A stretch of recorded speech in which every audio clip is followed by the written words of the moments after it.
Psalm chapter 10, verses 1 through 18. Why do you hide yourself? Verse 1. Why, O Lord, do you stand far away? Why do you hide yourself in times of trouble?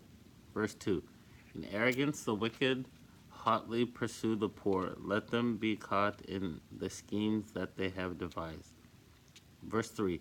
For the wicked boasts of the desires of his soul, and the only greedy for gain curses and renounces the Lord. Verse 4.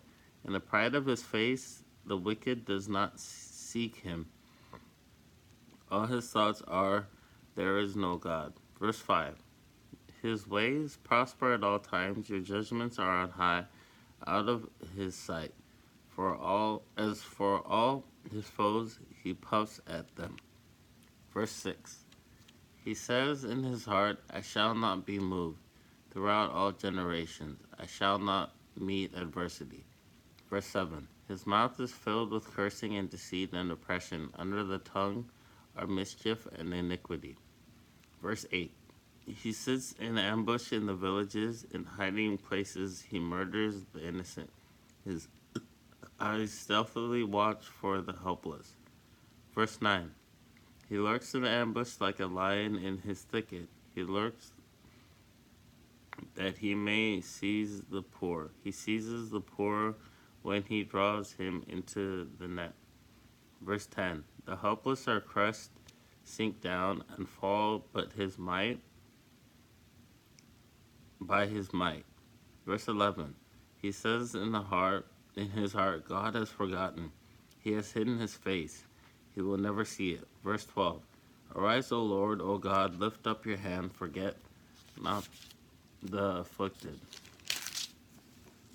Verse 13.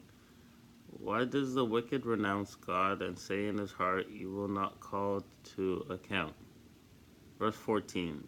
But you do see, for you know mischief and vexation, that you may take it into your hands. To you the helpless commits himself. You may have been the helper of the fatherless. Verse 15. Break the arm of the wicked and evildoer. Call his wickedness to account until you find none. Verse 16. The Lord is king forever and ever. The nations perish from his land. Verse 17. O Lord, you hear the desire of the afflicted. You will strengthen their heart. You will incline your ear. Verse 18. To do justice to the fatherless and the oppressed, so that man who is of the earth may strike terror no more.